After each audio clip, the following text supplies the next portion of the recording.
Shalom, puji Tuhan. Sekali lagi kita mau puji dan sembah Tuhan. Mari siapkan hatimu, kita akan berikan yang terbaik lebih lagi buat Tuhan dan Allah kita. Mari bersama-sama kita tunduk kepala, kita berdoa. Dengan penuh rasa syukur kami datang ke hadirat-Mu. Kembali kami bersyukur ya Tuhan, persembahkan pujian kami ke hadapan hadirat surga. Kuduskan dan layakkan kami, dan kami mempersembahkan yang terbaik buat Engkau. Kami buka ibadah ini di dalam satu nama yang ajaib dan luar biasa, dalam nama Tuhan Yesus Kristus. Haleluya, amin. Mari kita angkat pujian ini, sebab Tuhan kita adalah Tuhan yang sangat besar dalam hidup kita. Haleluya, thank you Lord.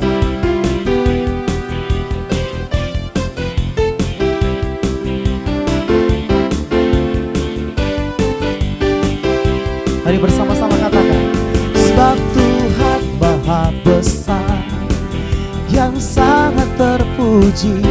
Dia lebih dahsyat dari segala Allah. Oh, sebab Tuhan Maha Besar dan sangat terpuji. Kuasanya dahsyat, menghancurkan musuh. Lagi katakan, oh, sebab Tuhan Maha Besar dan sangat terpuji. Dia lebih dahsyat dari segala Allah. Oh, oh, sebab Tuhan Maha Besar dan sangat terpuji. Kuasanya dahsyat, menghancurkan musuh. Mari bersama-sama angkat lirik ini dengan penuh iman sama-sama. Ceritakanlah kemuliaannya di antara segala bangsa, dan perbuatannya yang sungguh ajaib di antara suku bangsa. Oh, sebab Tuhan Maha Besar dan sangat terpuji. Dia lebih dahsyat dari segala Allah. Sebab Tuhan Maha Besar dan sangat terpuji. Kuasanya dahsyat, menghancurkan musuh. Sekali lagi katakan dengan iman, ceritakan perbuatan Tuhan. Ceritakanlah kemuliaannya di antara segala bangsa, dan perbuatannya yang sungguh ajaib di antara suku bangsa. Oh, sebab Tuhan Maha Besar dan sangat terpuji. Dia lebih dahsyat dari segala Allah. Haleluya, sebab Tuhan Maha Besar dan sangat terpuji. Kuasanya dahsyat, menghancurkan musuh. Amin. Sebab Tuhan Maha Besar dan sangat terpuji. Dia lebih dahsyat dari segala Allah. Haleluya, sebab Tuhan Maha Besar dan sangat terpuji. Kuasanya dahsyat, menghancurkan musuh. Oh, sebab Tuhan Maha Besar dan sangat terpuji. Dia lebih dahsyat dari segala Allah.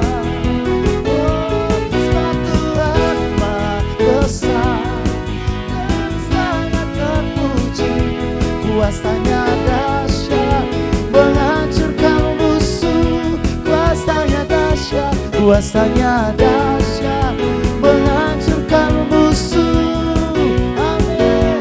Kuasanya dahsyat, menghancurkan musuh. Haleluya. Terima kasih Tuhan, Engkau baik buat kami. Terpujilah namamu kekal buat selamanya. Segala pujian, segala kemuliaan kami mau persembahkan buat Engkau. Hati kami siap untuk ditaburi dengan firman Tuhan. Thank you Jesus, thank you Lord. Thank you Lord. Haleluya. Terima kasih Tuhan.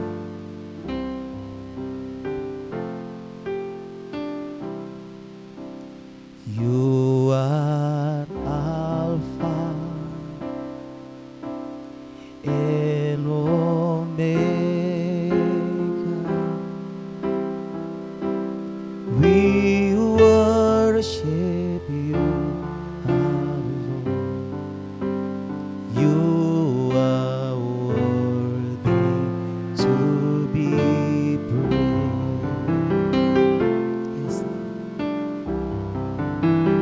You are Alpha and Omega.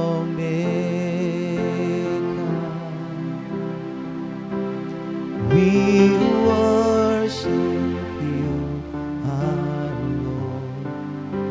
You are worthy to be praised. We give you all the glory. We worship you, our Lord. You are worthy to be praised. Yes, Lord. We give you all the glory. We worship you, our Lord. You are worthy to be praised. You are Alpha Omega. You are Alpha and Omega. We worship you, our Lord. You are worthy to be praised. You are Alpha. You are Alpha and Omega. We worship you, our Lord. You are worthy to be praised. We give you all the glory. We worship you, our Lord. You are worthy to be praised. We give you all. We give you all the glory. We worship you, our Lord. You are worthy to be praised. We give you all. We give you all the glory. We worship you, our Lord. You are worthy to be praised.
lagi katakan, we give you all, we give you all the glory. We worship you, our Lord. You are worthy to be praised. We worship you, our Lord. You are worthy to be praised. We worship you, our Lord. You are worthy to be praised. Hallelujah. Oh, we give you praise, Jesus. We give you honor. We give you all. Oh, Jesus. Hallelujah. We worship you. We worship you.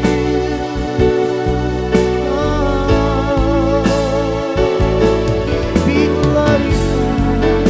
We magnify. Hallelujah. Yes, Jesus. Worship you. We worship you, Lord. Hallelujah. We worship you. Kami sembah Kau, ini sembah kami Bapa, ini pujian kami, segenap hati kami menyembah-Mu Tuhan, sebab Engkau layak, sebab Engkau layak Yesus. Ini penyembahan kami Tuhan, segenap hati kami, roh, jiwa, dan tubuh kami sembah Kau Tuhan. Thank you Lord. Mari nyatakan pujian ini saudara. Ku sembah, ku puji Kau, selamanya tinggal di hadirat-Mu, yang ku mau menyenangkan-Mu. Yesus, Kau dambaan hatiku. Oh ya Tuhan, ku puji Kau, selamanya tinggal di hadirat-Mu, yang ku mau menyenangkan-Mu. Yesus, Kau dambaan hatiku. Ku sembah Kau, ku puji Kau, selamanya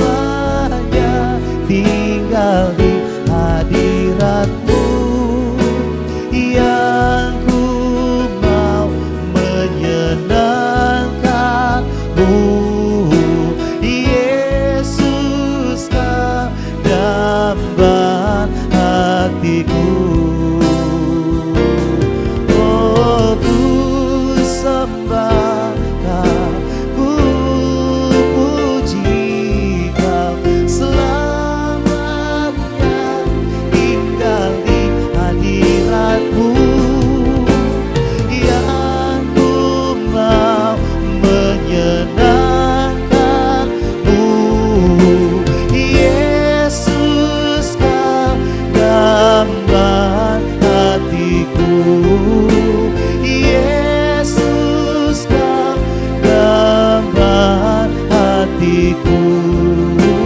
Yesus kau damai hatiku. Terima kasih Tuhan, Kau sungguh baik buat kami. Ini sembah syukur kami. Kami siapkan hati kami untuk firman Tuhan. Di dalam nama Yesus bersama katakan amin. Puji Tuhan. Haleluya, salam kekasih Kristus. Puji Tuhan, kita sudah memuji dan menyembah Tuhan. Kiranya pujian penyembahan ini menyenangkan hati Tuhan.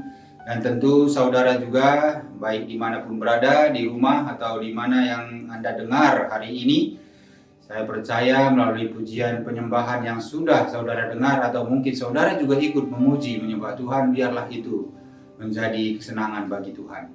Nah, saatnya saudaraku yang dikasihi Tuhan, kita mendengarkan kebenaran firman Tuhan.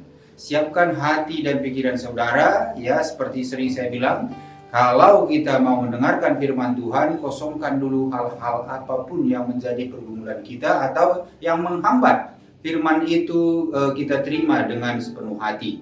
Makanya hati kita harus plong, pikiran kita juga harus plong, ya, sehingga benih firman yang ditabur ini akan tumbuh di hati saudara yang paling dalam. Artinya di tanah yang subur, hati Anda akan terhibur, hati Anda akan menerimanya dengan sukacita. Nah, saudaraku yang dikasihi Tuhan, hari ini kita berbicara mengenai tema kita, tanggung jawab orang percaya, ya. Tanggung jawab orang percaya. Jadi setiap orang percaya itu harus punya tanggung jawab. Nah, makanya kita percaya kepada Tuhan Yesus, ya tentu kita juga punya tanggung jawab di dalam kehidupan kita ini. Nah, kita lihat di 1 Tesalonika 5 ayat 12 sampai 22. 1 Tesalonika 5 ayat 12 sampai 22. Saya bacakan untuk kita semua.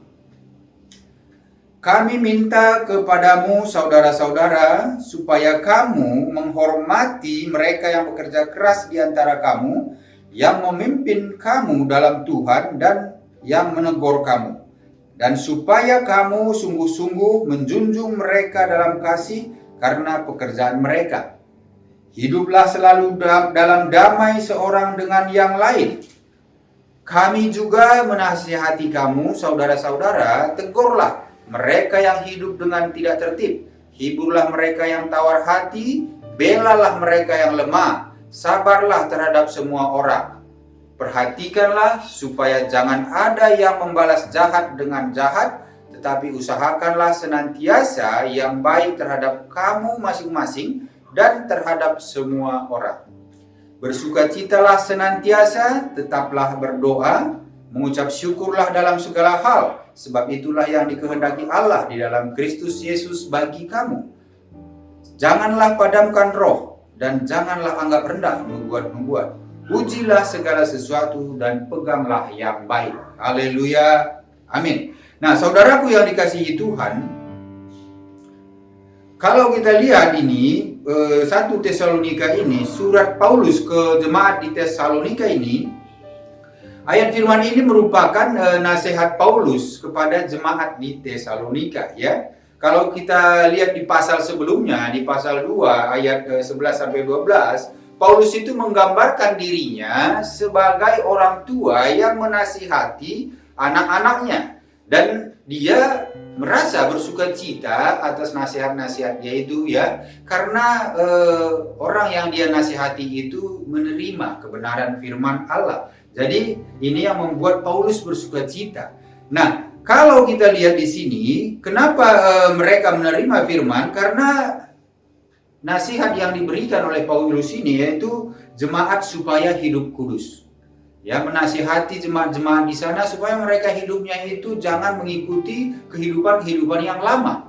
Jangan mengikuti kehidupan sekeliling yang pada waktu itu banyak sekali pemuja-pemuja dewa-dewa. Dan begitu ada ajaran dari Rasul Paulus, ya, mereka ini diajar, ya, firman Tuhan, dan mereka menerima, sebagian besar itu menerima ajaran firman ini. Makanya Paulus bersukacita atas itu. Nah, dia menasihati supaya menjauhi hawa nafsu dunia. Ya, pada saat zaman itu bagaimana begitu bobroknya moral ya. Jadi banyak hidup orang di sana itu secara duniawi, karena orang-orang yang hidup di Tesalonika ini juga bukan orang-orang Yahudi. Sebagian besar itu bukan orang Yahudi, lebih banyak orang yang bukan Yahudi daripada orang Yahudinya. Nah, juga Paulus di sini menasihati jangan perlakukan saudara-saudaranya dengan tidak baik. Ya, dia mengatakan itu bahwa semua harus diperlakukan dengan baik dan hiduplah dengan sopan. Nah, saudaraku yang dikasihi Tuhan, bagaimana tanggung jawab kita sebagai orang percaya kepada Yesus Kristus? Nah, kita sekarang ini mengikuti apa yang sudah kita tahu dari firman Tuhan. Pada saat sekarang kita bisa membaca Alkitab yang sudah begitu lengkap ya, dari mulai Kejadian sampai Wahyu, sehingga sebenarnya pedoman kita sudah lengkap.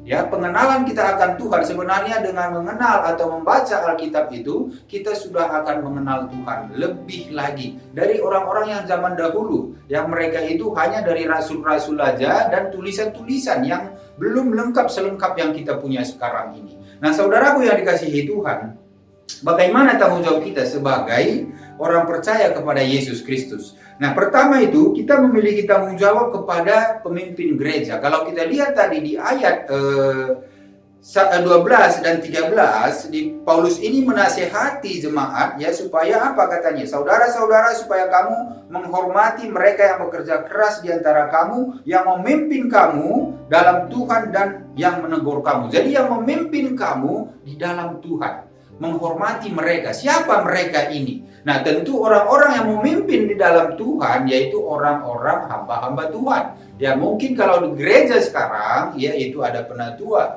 ada pendeta, ada gembala, ya inilah yang memimpin. Hormatilah yang mereka ini yang bekerja keras. Ya, untuk membawa saudara lebih mengenal Tuhan lagi, supaya hidupnya seperti yang Paulus tadi bilang tadi, hidup tidak secara duniawi, hidup sopan, hidup menghargai ya sesama, ya saudara-saudara sesama. Ya, inilah yang diajarkan dengan orang-orang yang sudah ditunjuk oleh Tuhan sebagai wakilnya untuk membawa saudara ke hal yang benar di dalam Tuhan. Nah, ini yang tadi pertama yang dikatakan bahwa kita ini orang percaya memiliki tanggung jawab kepada pemimpin gereja.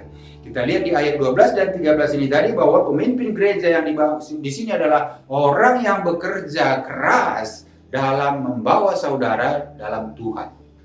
Nah, makanya menghormati mereka itu. Nah, menghormati mereka yang menegur kamu. Nah, kalau kita ditegur pada saat mungkin ada sesuatu yang kita lakukan di dalam kita melayani ataupun di dalam kita berjemaat, kita ditegur oleh pemimpin atau oleh orang yang memang kapasitasnya di dalam hal ini sebagai orang yang ditugaskan untuk memimpin saudara, ya tentu ditegur itu suatu hal yang baik. Ya, karena kalau saudara ya nanti suatu saat nggak ada lagi yang negur, nah itu harus berpikir apakah saya ini ada gunanya atau tidak gitu. Karena kalau orang masih menegur itu berarti orang itu masih memperhatikan saudara. Kalau orang tidak ada lagi mau negur, saudara mau berbuat salah atau apapun yang Anda lakukan, orang tidak peduli lagi. Nah, kita ini sudah sama dengan ada di situ tidak ada gunanya, tidak ada pun orang tidak masalah. Ini yang berbahaya. Tetapi kalau masih ditegur ya di dalam satu komunitas, dalam satu gereja, saudara ditegur berarti ada perhatian daripada orang yang menegur saudara itu. Nah, jadi ini yang dikatakan oleh Paulus di ayat 12 sampai 13 ini, supaya kita apa katanya? Sungguh-sungguh menjunjung mereka dalam kasih. Sehingga apa? Pada saat menegur itu kita disadarkan kembali supaya kita ini lebih sungguh-sungguh lagi dalam saling mengasihi, ya tentu di dalam kebenaran Tuhan. Ya, dan ini yang fungsinya ditegur itu. Jadi saudara, kalau ada suatu saat ditegur, dimanapun, tidak hanya di gereja, dimanapun Anda ditegur, itu suatu hal yang baik. Ya, kita bisa mereview atau merefleksi diri kita lagi, apa kesalahan yang kita lakukan atau apa hal yang tidak benar, hal yang kurang yang kita lakukan sehingga kita ditegur. Nah, tentu yang menegur pun bukan sembarangan yang menegur, tentu orang yang tahu dengan keadaan saudara atau tahu dengan apa yang saudara lakukan gitu ya. Nah, ini yang dikatakan oleh Paulus tadi, supaya kita memiliki tanggung jawab kepada pemimpin kita. Kalau di komunitas gereja tentu pemimpin gereja, kalau di komunitas yang di luar gereja ya tentu pemimpin komunitas itu. Nah, kita harus menghargai dia sebagai pemimpin karena dia mau membawa kita ke arah yang benar. Nah, itu hal yang pertama. Hal yang kedua, orang percaya itu memiliki tanggung jawab terhadap satu sama yang lain. Kalau kita lihat di ayat 14 dan 15, dikatakan Paulus supaya kamu juga menasihati, ya. Kami juga menasihati kamu, saudara-saudara, tegurlah mereka yang hidup dengan tidak tertib, hiburlah mereka yang tawar hati. Nah, jadi di sini dikatakan bahwa menegur mereka yang tidak tertib dalam hidupnya. Inilah tanggung jawab salah satu dari orang-orang yang saling mengasihi. Orang-orang di dalam satu persekutuan ya, saling menegur, saling menasihati. Supaya apa? Supaya di dalam komunitas itu terbangun suatu yang pondasi yang kokoh di dalam satu visi, satu misi, satu tujuan yang benar gitu ya. Nah, jadi ini hal yang harus dilakukan oleh orang-orang percaya. Mau menegur dan mau ditegur, dan juga mau menasihati dan mau dinasihati. Ini harus kita camkan itu, harus kita pikirkan itu, harus kita terima ya. Jadi menghibur mereka yang tawar hati. Tentu kalau kita namanya di dalam satu komunitas atau di dalam satu persekutuan, baik itu gereja ataupun apapun namanya ya, tentu kalau ada anggota atau jemaat itu yang lagi tawar hati, ya tentu sebagai kita sebagai teman ya, sebagai satu persekutuan gitu ya, atau sebagai pemimpin, nah tentu kita selayaknya ya menghibur mereka yang tawar hati, yang mungkin lagi dalam permasalahan yang dia sendiri tidak bisa mencari solusi. Nah, makanya disitulah perlunya persekutuan, ya saling menguatkan dan menghibur bagi yang tawar hati. Ini yang disarankan atau dinasihatkan Paulus kepada jemaat-jemaat di Tesalonika, dan ini juga nasihat bagi kita jemaat di gereja ataupun pemimpin-pemimpin di gereja. Nah, membela yang lemah. Nah, tentu sekarang kita lihat yang mau dibela itu kadang kalau yang lemah bukan dibela, malah diinjak gitu ya. Kalau di dunia ini kebanyakan yang lemah ini tidak punya apa-apa, tidak punya kuasa, tidak punya otoritas, tidak punya kemampuan gitu. Jadi orang menganggap kecil, orang menganggap rendah gitu. Orang kalau yang lemah ini ya tidak bisa berbuat apa-apa. Jadi banyak orang yang dengan sesukanya melakukan tindakan-tindakan. Tetapi kita dinasihati ya supaya di dalam satu persekutuan, di dalam kita satu gereja ya, kita harus membela yang lemah.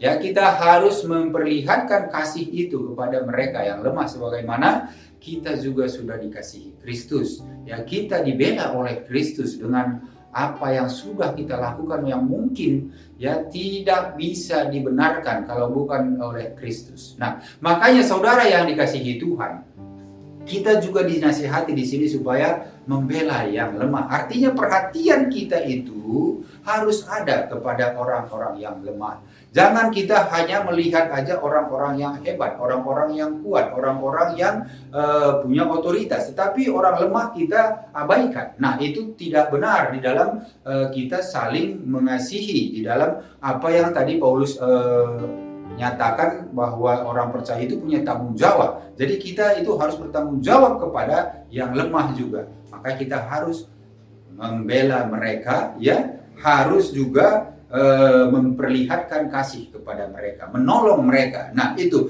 Nah, terus juga dikatakan menunjukkan kesabaran terhadap sesama. Nah, kesabaran ini adalah salah satu dari buah roh ya, kesabaran. Makanya kita juga harus memperlihatkan hal itu, bahwa kesabaran ini hal yang penting. Karena kalau tanpa kesabaran, ya apapun yang kita lakukan nanti tidak akan bisa menghasilkan yang maksimal.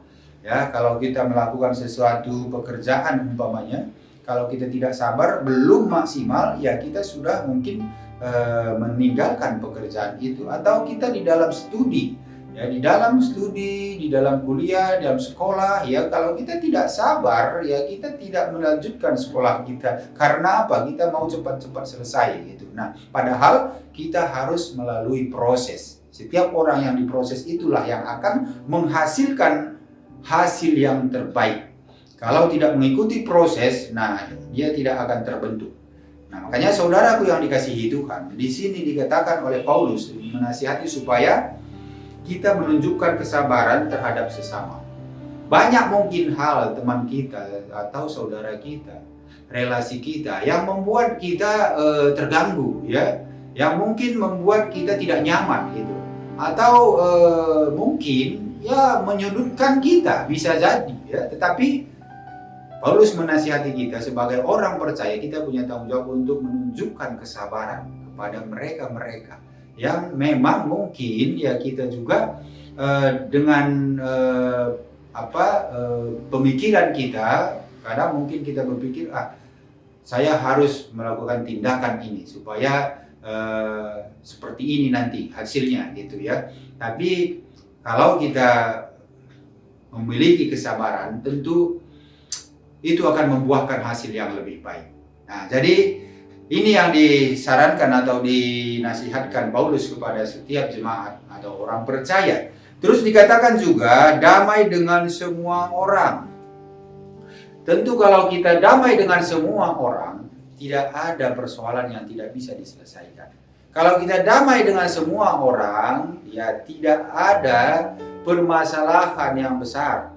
Ya, kalau kita damai dengan semua orang, maka kemanapun kita merasa nyaman, ya kita merasa tenang, dan kita yakin bahwa ya apapun yang kita lakukan itu tidak akan mengganggu orang lain. Ya, kalau kita damai dengan setiap orang, hidup kita di dunia ini pun seperti suasana surga. Ya, karena damai kita dengan siapa saja, bukan orang baik saja. Dengan orang yang jahat sama kita pun kita berdamai. Ya, artinya kita tidak menaruh benci, tidak menaruh dendam, tidak terganggu dengan apa yang mungkin dia buat kejahatan kepada kita. Nah, jadi ini perlu ya. Kalau damai itu kita harus melakukan sendiri supaya apa? Supaya ya bisa nyata hasil dari apa yang kita lakukan itu. Ya. Damai dengan semua orang.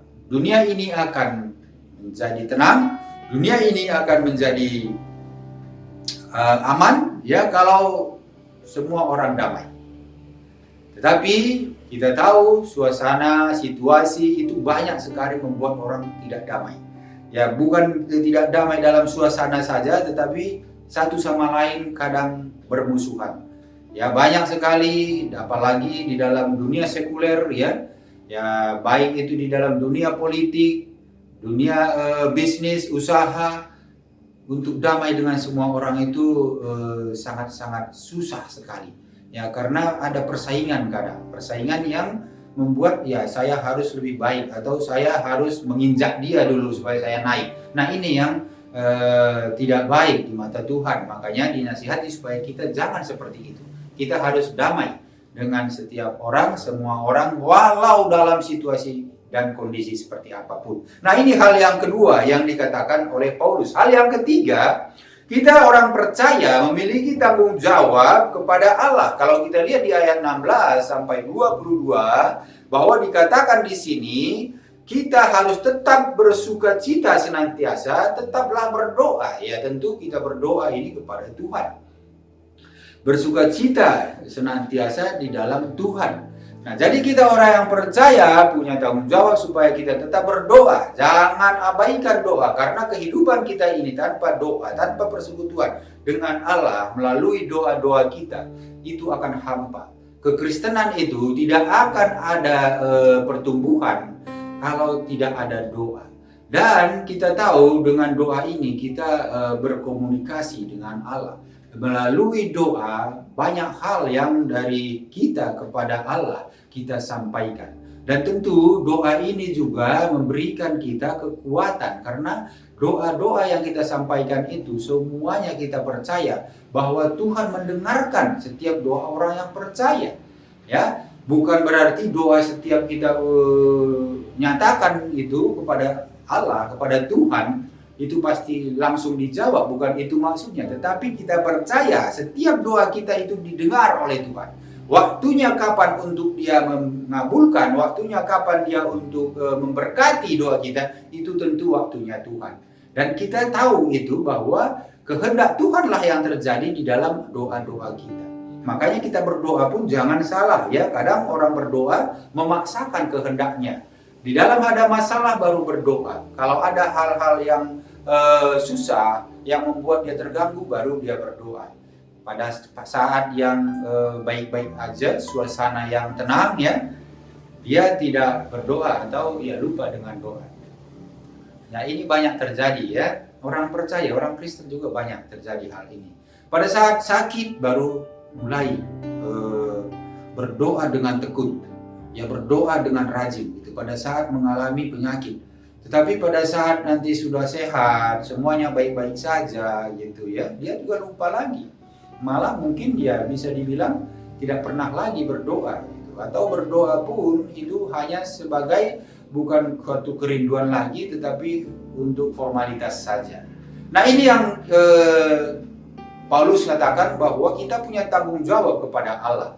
Jadi kita harus berdoa dengan sungguh-sungguh. Dan juga dikatakan apa? Bersyukur kepada Allah dalam Yesus Kristus, hidup dalam roh.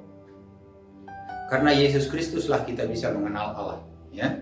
Karena Yesus Kristuslah kita bisa berhubungan lagi dengan Allah. Nah, makanya di dalam Yesus Kristus kita ini sudah dipulihkan, disempurnakan, dibaharui menjadi hidup baru. Makanya 2 Korintus 5 ayat 17 dikatakan, jadi siapa yang dalam Kristus, sesungguhnya yang lama sudah berlalu, yang baru sudah datang. Artinya kehidupan lama kita yang tadinya itu tidak bisa mendekatkan diri kita kepada Tuhan, yaitu sudah berlalu, sudah kita tanggalkan. Karena apa? Ada Yesus Kristus yang membawa kita, yang membuka jalan. Makanya Yesus mengatakan, akulah jalan dan kebenaran dan hidup. Jadi tidak seorang pun datang kepada Bapa kalau tidak melalui aku, kata Yesus. Nah makanya kita tahu sekarang bahwa hidup kita di dalam Kristus, di dalam Yesus itu adalah hidup di dalam roh. Ya, hidup kita harus di dalam roh. Karena rohlah yang memberi hidup. Dan kita kalau hidup oleh daging itu sama saja tidak menyenangkan hati Tuhan, karena roh, keinginan daging itu bertentangan dengan keinginan roh. Keinginan daging hal-hal duniawi, memuaskan hawa nafsu, tapi keinginan roh adalah persekutuan dengan Tuhan, ya, tunduk kepada firman Tuhan. Nah inilah makanya kita diperintahkan atau dinasihati supaya hidup dalam roh, di dalam Yesus Kristus. Nah hal yang lain, peganglah kebenaran firman Allah. Nah jadi kembali lagi kita bertanggung jawab kepada Allah melalui firman Allah yang sudah dinyatakan bagi setiap orang percaya. Ya, firman yang di Alkitab ini diberikan kepada setiap orang, ya, bukan orang tertentu, setiap orang yang mau dan percaya. Jadi tinggal saudara mau atau enggak. Ya, kita memulai atau memiliki hubungan dengan Allah. Kalau kita mau, kalau saudara mau, berarti harus berpegang kepada Alkitab. Karena inilah firman Allah. Inilah yang dikehendaki Allah. Apa yang dinyatakan di Alkitab ini, apa yang dinyatakan tertulis di situ, ya itulah yang Tuhan mau kita lakukan dan kita ikuti, taat, tunduk pada firman Allah. Nah, supaya apa? Kita punya tanggung jawab kepada Allah itu benar-benar itu menyenangkan hati Tuhan dan berkenan bagi Tuhan. Nah, inilah orang percaya. Jadi orang percaya itu punya tanggung jawab kepada sesama dan punya tanggung jawab kepada Allah. Jadi kita ada hubungan yang vertikal, ada hubungan yang horizontal. Dan ini semuanya harus kita lakukan. Ya, bukan hanya kita mengetahui saja. Kalau kita mengetahui, oh iya, saya harus begini, harus begini. Tapi kalau kita tidak ada melakukan, itu tandanya kita tidak berhikmat. Karena hikmat itu adalah pengetahuan yang dilakukan. Jadi kita harus melakukan supaya apa? Supaya nyata. Dan supaya ini bisa terjadi semua, tentu dengan tindakan-tindakan yang kita lakukan sesuai dengan nasihat-nasihat ini tadi, sesuai dengan firman ini tadi. Nah, jadi saudaraku kasih Tuhan, tanggung jawab orang percaya ya tentu sudah kita ketahui bagaimana kita sesama dan bagaimana kita kepada Tuhan, hubungan kita yang vertikal. Nah, jadi dari sini kita bisa simpulkan bahwa kehidupan yang kita miliki ini mempunyai tanggung jawab yang nyata, yang harus kita lakukan.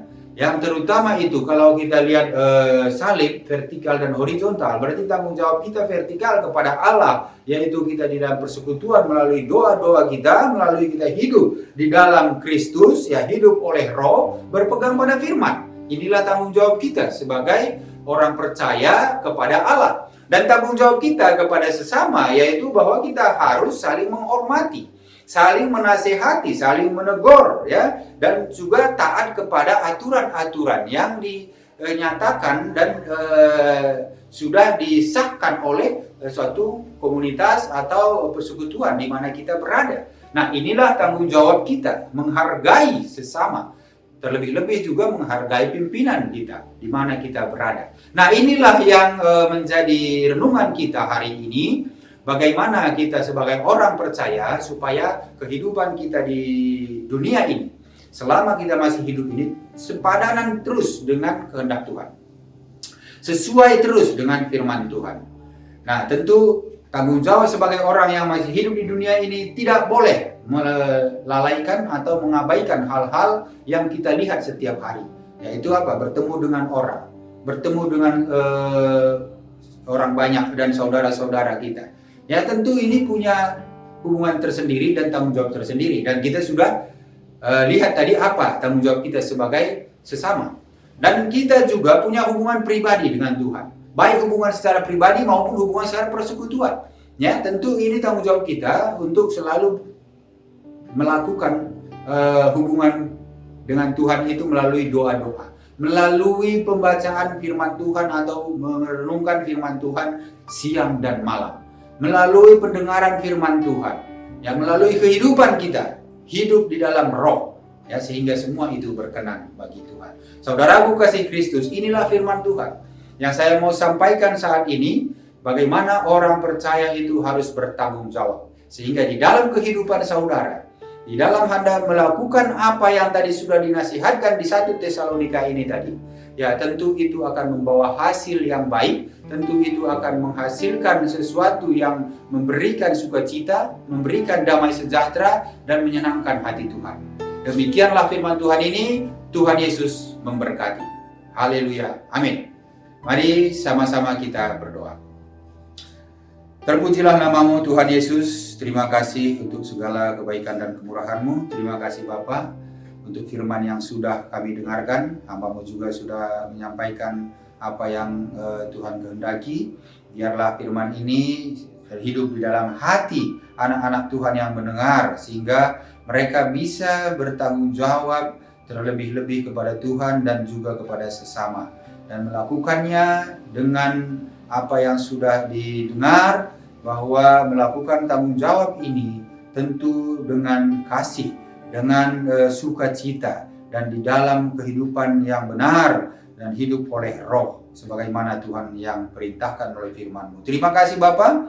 Biarlah setiap orang yang mendengar diberkati, apa yang menjadi pergumulan mereka, biar melalui doa-doa mereka Tuhan jawab, Tuhan berkati, sehingga pergumulan mereka diberikan jalan keluar. Apa yang menjadi beban mereka, biarlah Roh Kudus, Kau yang menyingkapkan, Kau yang memberikan solusi, Engkau yang melepaskan beban-beban mereka, sehingga mereka boleh menikmati kasih Tuhan, menikmati sukacita, dan selalu mempunyai persekutuan yang dalam dengan Tuhan Yesus. Terima kasih Bapa.